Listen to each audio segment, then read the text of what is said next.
Nie wpuścili mnie do Haiti.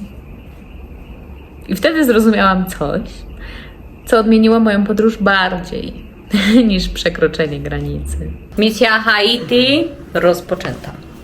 Idziemy, zobaczymy, co nas puszczą. Miałam jeden cel. Postawić nogę w Haiti. Tylko tyle. Pobudka 6:00. Przegraliśmy ze zmęczeniem 7:00. Zero makijażu, najprostsze ubrania.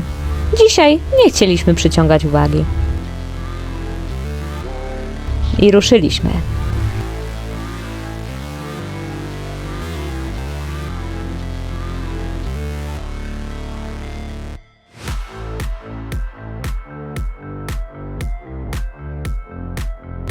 Brama, która wczoraj była zamknięta, dziś była otwarta.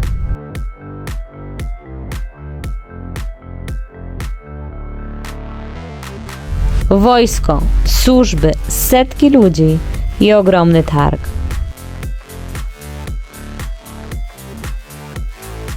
Haiti spotyka Dominikanę. Jedzenie, ubrania, życie, wszystko.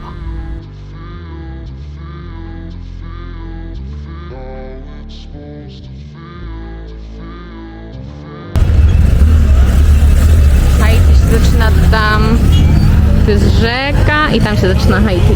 Okej. Y ahora están cruzando. W pewnym momencie ktoś zaczął nas oprowadzać. I nagle wszystko stało się proste. Johnny powiedział wczoraj jakiemuś koledze, że chcemy iść do Haiti, na co mu kolega powiedział, że co? Że youtuberzy przedstawiają tak, że okropni ludzie, zwierzęta. To youtuberzy przedstawili w ogóle, znaczy No, a nie zobaczmy. byliśmy tak naprawdę iść tam na tym Haiti. No ale tu są 100 ludzie, którzy tu są z Haiti. Sami ludzie z Haiti. Okej, idziemy. No to zobaczmy.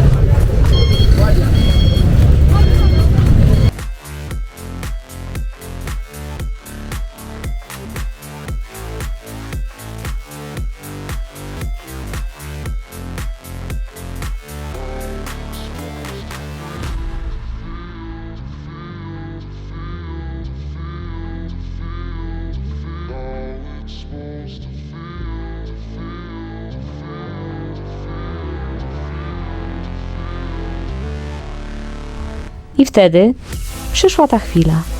Granica. Rasio. Będziemy zapytać, czy możemy wejść. I nagle coś przestało się zgadzać. Każdy mówił coś innego. Jeden jedno, drugi drugie. I nawet ChatGPT miał inną wersję.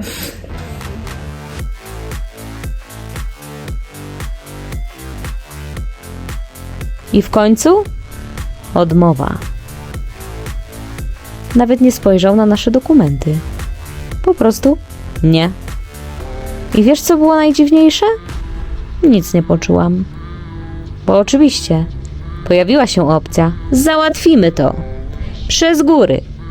Za opłatą. Da się. Wszystko się da. Ale tym razem odpuściliśmy. Już nic nie robię na siłę. Ani relacji, ani ludzi, ani miejsc, pracy, nic. Jeśli coś ma się wydarzyć, wydarzy się. Ale nie na siłę, nie pod presją. Jeśli ma być moje, będzie. Jeśli nie, nie. I to jest w porządku.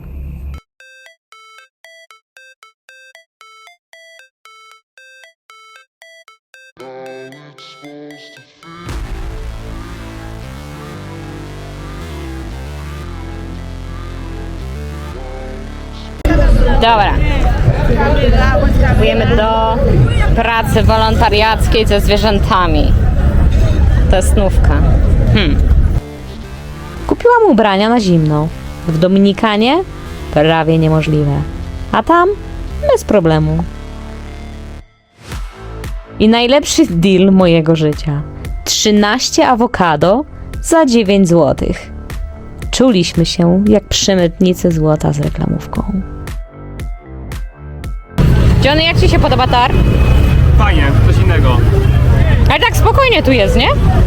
Ani Na krzyków. razie nie zajeżdża niczym niebezpiecznym. Wiadomo, że trzeba mieć jakby oczy dookoła głowy, bo ja tu nie zamierzam nikogo, wiesz, jakby z góry oceniać, nie? No właśnie. Fajnie chcę zobaczyć na żywo i mieć swoje własne zdanie wyrobione, nie? No właśnie.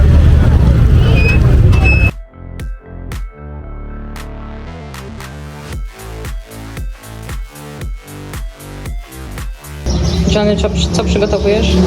Ja co przygotuję? Flagę mur. Szakszukę. Co? Flagę mur. Nie wiem, czy było widać, ale nie musi. La pano. Szakszukę. Pani Swaity. Hola. Do wyboru, do koloru. Johnnego jedzonko. Trochę wygląda jak mięsko. Co to robi jajko w tym brokuli? No bo jajko lubi brokuły. Brokuły lubią jajko. A ja lubię je. Tego właściciela mega spokój bije. Taka dobroć.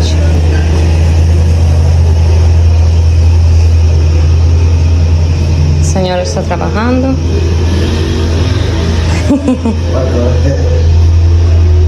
Doświadczenie kupowania ciuchów od ludzi z Haiti.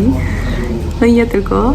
To jest mega doświadczenie. Ja się bierałam w ogóle, że tam mogę sobie pogrzebać i tak dalej. Ja nie podnoszę swojej wartości przez ubrania, bo ja mam swoją wartość tu, więc a też wydaje mi się, że to jest raz, że fajne doświadczenie, a dwa, te ciuchy potrzebuję tylko na wolontariat, więc bez sensu moim zdaniem jest wydawać, nie wiem, po $100 czy 200 na ciuchy, które będę używać, nie wiem, miesiąc. To jest dla mnie po prostu bardziej rozsądne. A doświadczenie było mega tam z tymi ludźmi tam pogrzebać, porozmawiać, potargować się. Mega fajnie. Pani Aniu, dzwonimy do babci Johnego Proszę odbierać. przy śniadanku. Pani Aniu, ja chcę panią poznać. O, odebrała. Jest. Dzień dobry, buenos dias. Siemanko. Jest. My i babcia. No i dobrze, tak słychać. Nie śpię od 7 dni, jestem wykończona. Witamy w Pedernales. I ta woda z tyłu, o matko. Dobra, wchodzimy do literki A, jak Anna.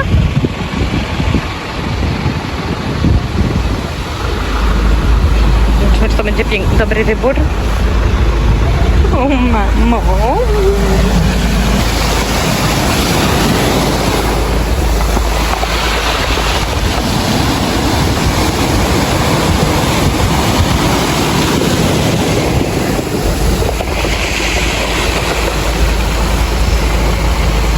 Nie, kolor jest piękny.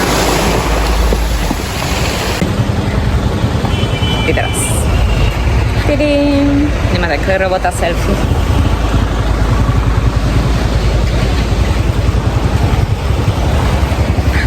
Jak pięknie.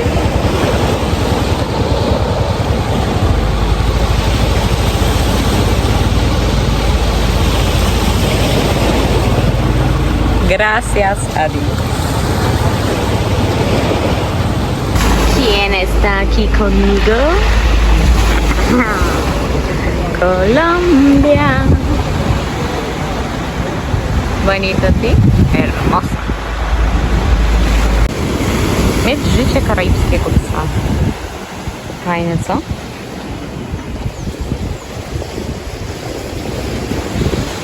I nagle cisza. Plaża przepiękna. Spokój jeszcze piękniejszy.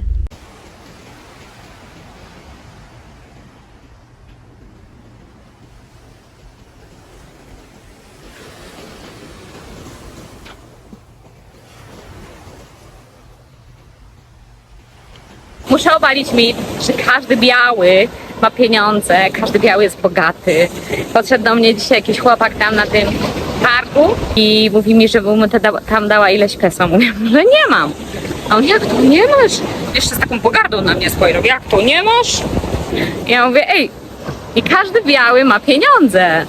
Mówię, my też mamy swoje wydatki, może zarabiamy więcej, ale u nas też życie dużo więcej kosztuje, więc tak samo musimy oszczędzać, żeby mieć na różne przyjemności i tak dalej, no nie? Na przykład ludzie się pytają, a skąd ty masz pieniądze, że tyle podróżujesz i tak dalej? No właśnie, nie mam pieniędzy. Przez to, że podróżuję, nie mam pieniędzy. Ludzie, którzy podróżują, nie zawsze mają pieniądze, rezygnują ze wszystkiego. Ja na przykład, nie wiem, nie piję piwa, nie palę papierosów, nie chodzę za bardzo po restauracjach, ciuchy kupuję raz na jakiś czas, jeden, nie wiem, porządny gdzieś tam w Zarze, albo czasami w Lumpeksie, bo lubię różne ciekawe, wyszukane ciuszki. Po prostu wydaję bardzo rozsądnie pieniądze i dlatego mam. Jakbym wam powiedziała, za ile ja miesięcznie pieniędzy żyję, to nikt z was by nie uwierzył. Ale mam priorytety, wydaje mi się, jasno, rozsądnie ustawione i dzięki temu jestem w stanie przetrwać, przeżyć. Procent białych, którzy są milionerami, naprawdę jest niewielki. Większość ludzi na tej planecie ma problemy z pieniędzmi, bo tak już jest ten system stworzony, żebyśmy mieli wiecznie mało. Nie każdy biały jest ze Stanów Zjednoczonych. Generalnie mój kraj też nie jest bogaty, bo w moim kraju były 2 wojny światowe i my się musieliśmy po nich odbudowywać. Nie dość, że mentalnie, emocjonalnie byliśmy potem straumatyzowani, jesteśmy nadal, nosimy tego ślady, skutki, no to finansowo też. To są krówki na wypasie? Nie wiem, co ten piasek tu jedzą. A tu mają morze. Nie mam stroju kąpielowego, a mam ochotę wyjść do wody i teraz nie wiem, co mam zrobić, bo mam wody na sobie, spodenki i a mam ochotę wyjść do tej wody, bo jest taka piękna i jest no dość ciepło. Weszłam. Czasem nieplanowane rzeczy są najfajniejsze. Zawsze. Przeważnie. Najfajniejsze rzeczy w moim życiu wydarzyły się nieplanowane. Poza kontrolą.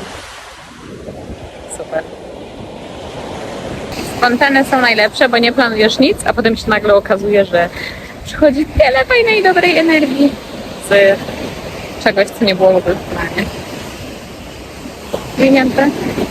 No, cieszę się, że wyszłam, było super.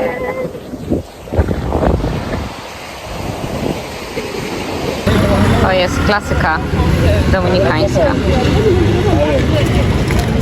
Taczko sklep. Sklep obwoźny. Tak też. Ananaska? Pinia.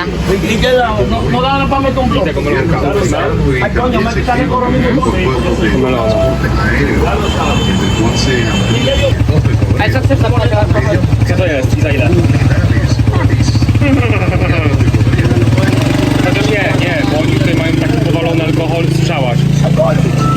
Tu może być, no nie, lepiej nie. No, słyszeliśmy, że ludzie tutaj Zamykają to, potrafią czy co? kupować, Sprzedają? nie wiem, kupować butelki whisky na przykład i wyprodukować swoje własne jakiś tam alkohol a la whisky i wypełnić i sprzedawać jako whisky i podobno się różne cuda potem ludziom dzieje.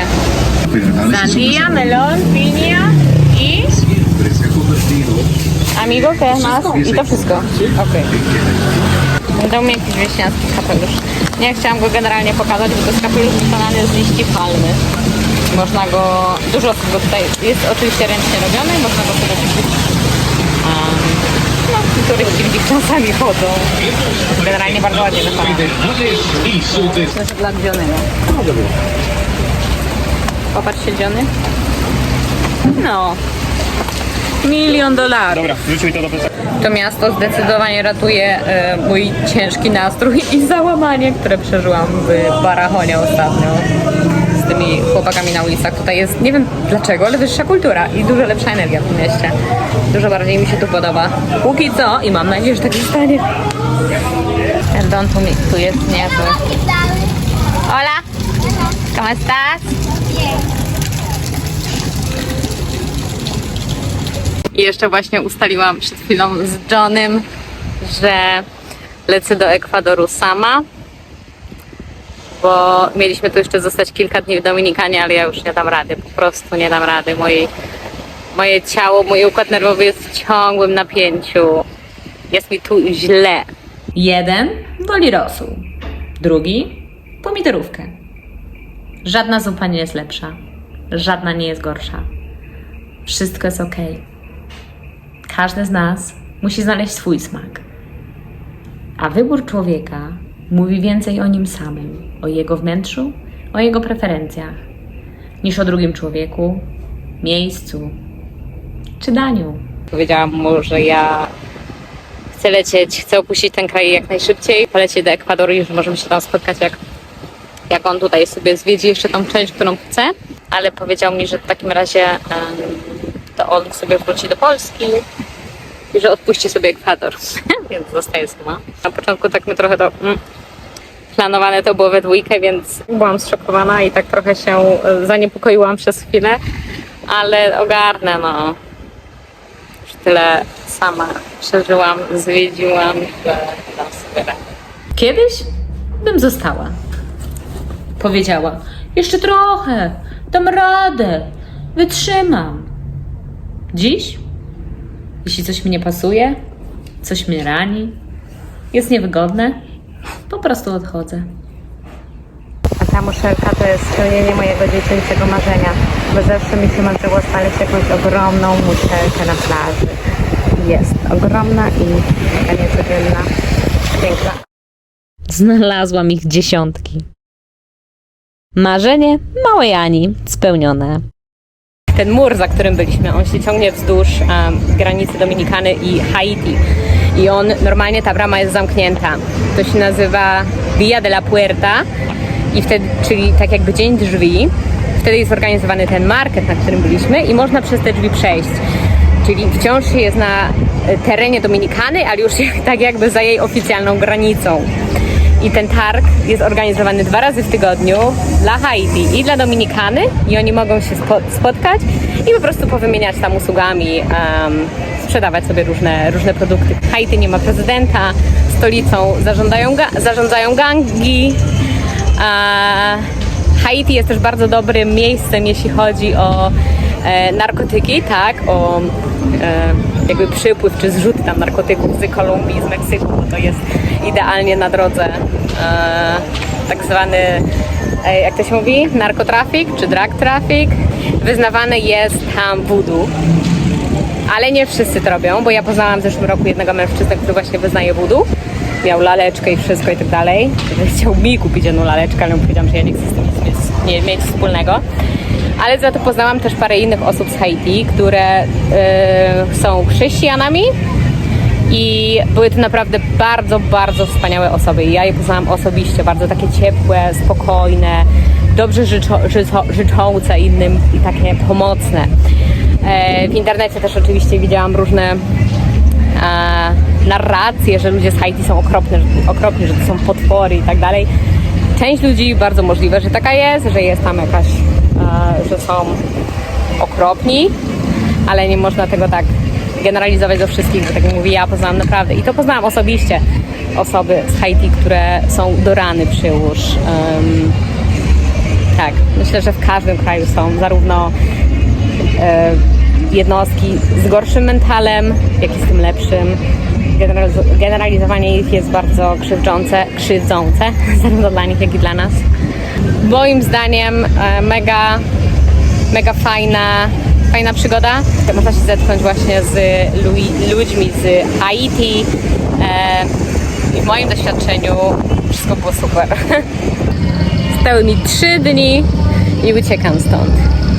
Każdy dźwięk motoru, samochodu, ludzie na mnie patrzący już nie daje rady po prostu. Muszę się stąd jak najszybciej ewakuować. Kupiłam właśnie bilet do Ekwadoru z przesiadką w Panamie. I bardzo się cieszę, na farmie, na którą się wybieram, urodziła się krówka. Ja tam będę za 3 dni, także poznam małą krówkę, mającą 3 dni. No, już nie jestem w stanie tutaj być. Marzę o cichym miejscu, o górach, o spokoju. Tak. A za 5 miesięcy Kolumbia. Wielkie odliczanie było 6, już jest 5. 4, 3, 2, 1 i powrót. A wtedy chyba oszaleję ze szczęścia. To, że coś ci nie pasuje, nie znaczy, że to jest złe.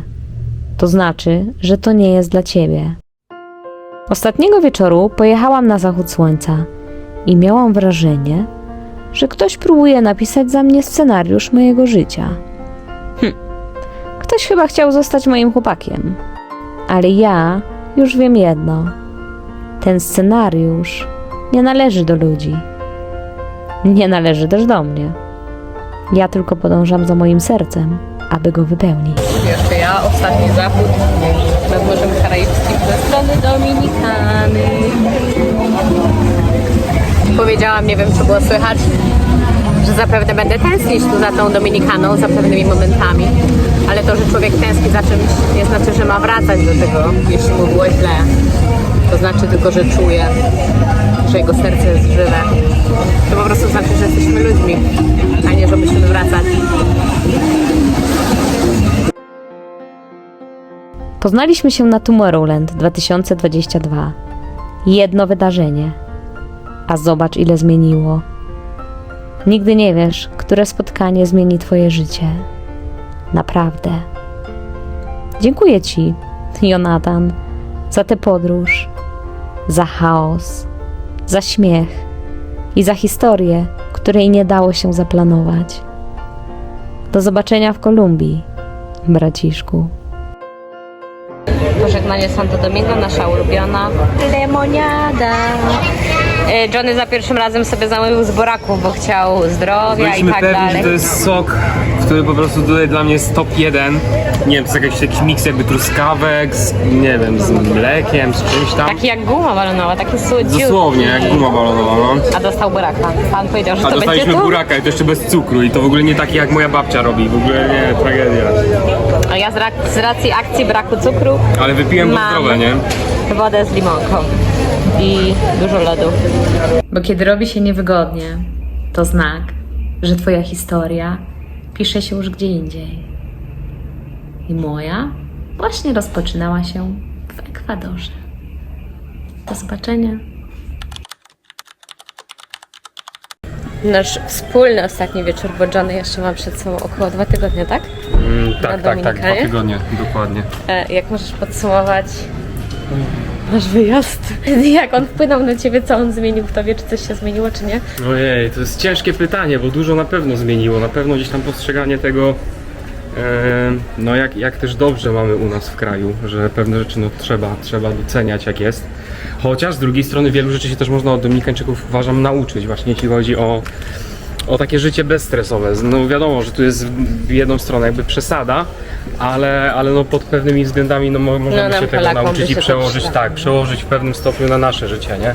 Więc to na pewno i to szczerze to od początku już mówiłem, że zastosuję, bo naprawdę człowiek potrzebnie się wieloma Tranquila? rzeczami stresuje. Słucham? Tranquila? Tranquila, dosłownie.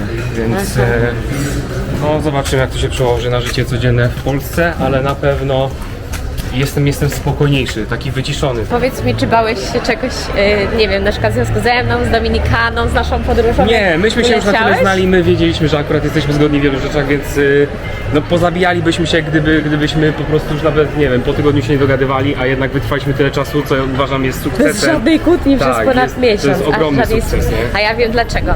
Bo Jonathan jest empatyczny i ja jestem empatyczna. Ja myślałam o nim, on myślał o mnie, tak? Jak coś na przykład mi nie pasowało, no to on robił tak, żeby mi pasowało i ja się starałam to samo o nim. Nie, że moje.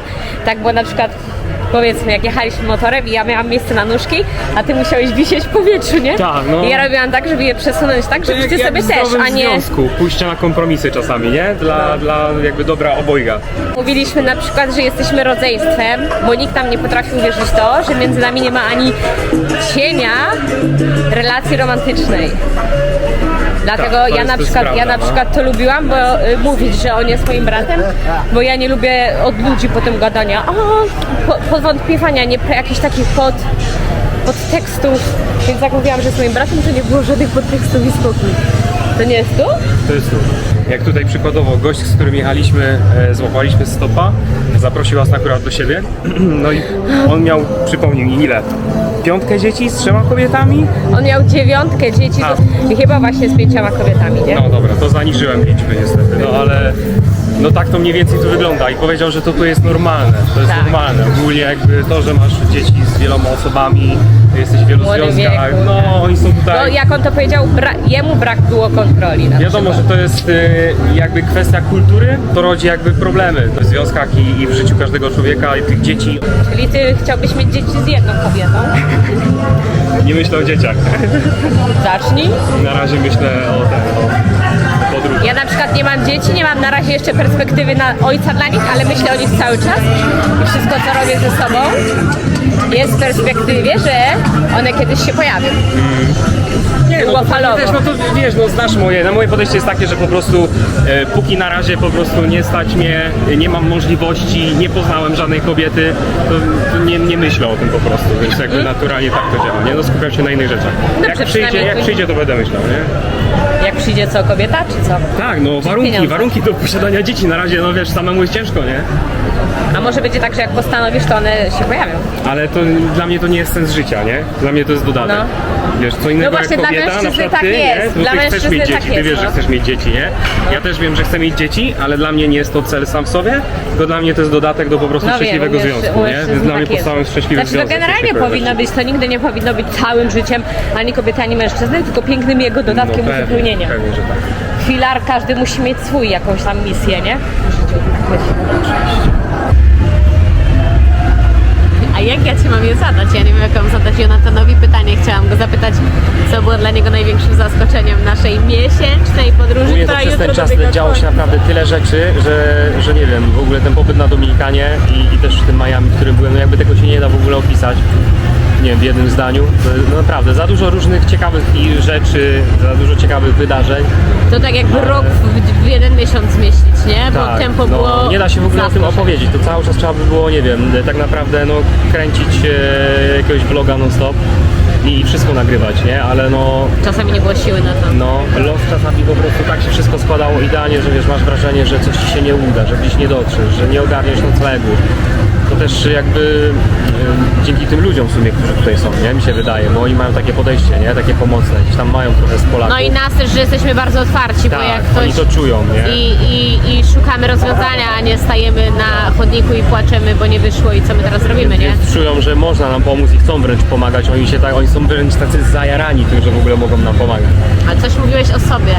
No Że ale jak nie ogólnie wyjdziesz- tak, ogólnie no według mnie naprawdę no, trzeba wychodzić ze strefy komfortu, nie tylko wiecie, all inclusive i tak dalej, bo takie prawdziwe podróżowanie zaczyna się właśnie poza obrębem i domu, i hotelu, i takich rzeczy, które są podstawiane ci pod nos.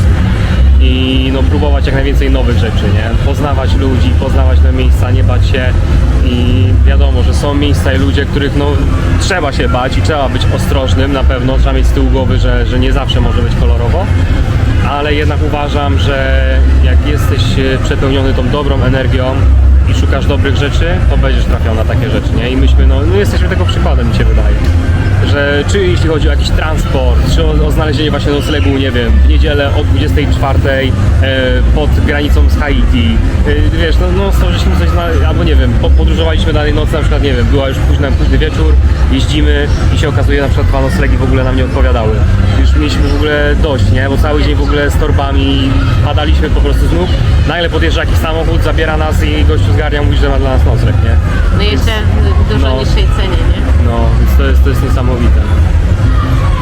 To chciałam powiedzieć, bo musisz tak naprawdę ufać też ludziom, ale bo jak ktoś widzi wszędzie samo zagrożenie i zło, no to jest zamknięty i nie ufa ludziom. Ale to też jest często tak, że jak komuś nie wolno ufać, to on to projektuje na zewnątrz, tak? Bo ja oszukuję, no to on też mnie oszuka. My nie tak mi się wydaje, jak jeśli już to nieumyślnie. Dlatego też wierzymy tym ludziom i się nam to zwraca. Bo jak to mówią, wdzięczne, dobre serce jest jak magnet. Magnet, jak to tłumaczyć na polski? Magnetyczne, magnetyzujące. Magnet na cuda, na dobre sytuacje, dobre rzeczy i tak dalej, tak? A ja muszę powiedzieć, że przed wyjazdem trochę się obawiałam, jak to będzie, jak nasza współpraca będzie przebiegać. Myślałam, że Jonathan będzie trochę takim francuskim pieskiem. A okazało się, że nie jesteśmy francuskimi pieskami. Jak trzeba, to jesteśmy, jak nie trzeba, to potrafimy się odnaleźć we wszystkich Otwarta warunkach. głowa. Jak można, to trzeba być francuskim pieskiem, jak nie, to się nie jest. Musimy odnaleźć się w każdych warunkach. Nie jesteśmy tu ograniczeni, że musi być tylko pięknie i tak dalej, jak nie jest trudno. Wolelibyśmy, żeby było, ale potrafimy się odnaleźć. Moim zdaniem to jest gdzieś tam też wskazówka inteligencji człowieka, że Pomimo potrafi tak. się odnaleźć w wielu różnych sytuacjach. Czy gorsze, czy no lepsze, tak. czy właśnie śmierdzi, czy pachnie, czy Wiadomo, jest że ładny każdy widok, chce czy brzydki. w 5-gwiazdkowym hotelu być, ale no nie zawsze się to udaje, nie zawsze też są możliwości, bo nie w każdym mieście takie są. No, my moglibyśmy być w 5-gwiazdkowym hotelu, ale wtedy nasz wyjazd skończyłby się po tygodniu, 2. No ale my nie jesteśmy Więc- wakacyjni, nie? My, No i jesteśmy, wtedy my byśmy się podróżujemy. też nic nie nauczyli, bo byśmy byli, to by były wczasy, a my mieliśmy ogrom lekcji do odrobienia. Tak, a podróże mają kształtować, a wakacje chyba średnio kształtują, tak mi się wydaje, nie? Wakacje to jest taka strefa komfortu, to jest tak ładnie nazwane, taki lęk, moim zdaniem lęk przed otwarciem się, ładnie nazwany właśnie, że siedzę sobie w tej swojej strefie komfortu, piję drinka, bo boję się iść dalej. A nie boisz się czego bać. Według mnie w ogóle wakacje, a podróżowanie to są dwie zupełnie inne rzeczy. Bo na wakacje zawsze wyjeżdżasz, jak chcesz sobie właśnie popić drineczka, poleżeć, tak, odciąć się właśnie od codzienności, od problemów, tak, przestać myśleć w ogóle o takich rzeczach. A podróżowanie to jest w ogóle zupełnie coś odwrotnego, to jest po prostu skupisko problemów, komplikacji i Walka z samym sobą. radzenia sobie z tym, po prostu wiesz, wymyślania wszystkiego na bieżąco i jak sobie z czymś poradzić, no to za dużo tego jest, nie? Więc to są zupełnie dwa inne pojęcia czy zajęcia, nie? Więc tutaj trzeba... Ale można tego fajnie świadomo. siebie odkryć wtedy i swoje zdolności rozwiązywania problemów. Tak. To jest dobry sposób na poznanie siebie.